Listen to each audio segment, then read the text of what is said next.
మిత్రమా, స్వార్థపు ఈ సమాజంలో నిన్నిక్కడ ఎవ్వరు వినరు, నిన్నిక్కడెవరు పట్టించుకోరు. ఎవరి స్వార్థం వాడిది, ఎవరి పని వాడిది. మరి నీ పని ఏంటి ఆలోచించుకో మిత్రమా.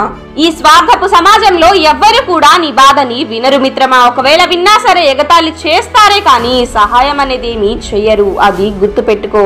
స్వార్థపు ఈ సమాజంలో ఎవ్వరూ లేకుండా నీకంటూ నువ్వు సొంతగా జీవించడం నేర్చుకో. జీవితంలో ఎదగడం నేర్చుకో. మంచి స్థాయికి రావడం నేర్చుకో. వెనకడుగు అనేది వేయకుండా ముందడుగు వేయడం నేర్చుకో మిత్రమా. ముందడుగు అనేది ఎలా వెయ్యాలో అది నేర్చుకో. ఓడిపోతే బాధపడకుండా, ఎవ్వరికి కూడా బాధని చెప్పుకోకుండా నీకంటూ నువ్వు తిరిగి ప్రయత్నం చేసి సక్సెస్ అవ్వడం నేర్చుకో మిత్రమా.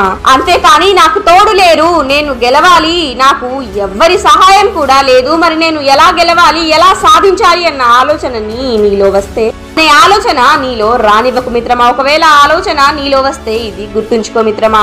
సింహం అనేది ఒంటరిగానే తన గమ్యాన్ని తను చేరుతుంది. ఇది ఒంటరిగానే అనుకున్నది సాధిస్తుంది.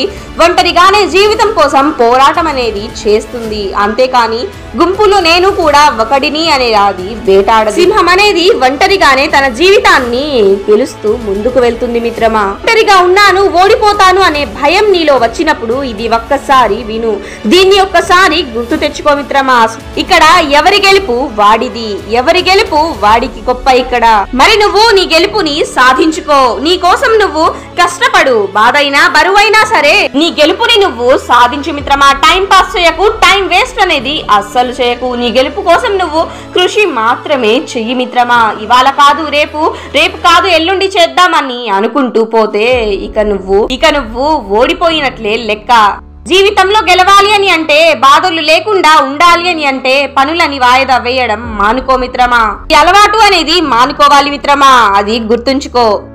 Thanks for watching this video. ఇలాంటి మరిన్ని మోటివేషనల్ వీడియోస్ కోసం మన ఛానల్ని సబ్స్క్రైబ్ చేసి సపోర్ట్ చేయండి. ఈ వీడియోని అందరికీ షేర్ చేసి లైక్ చేయండి. Thank you.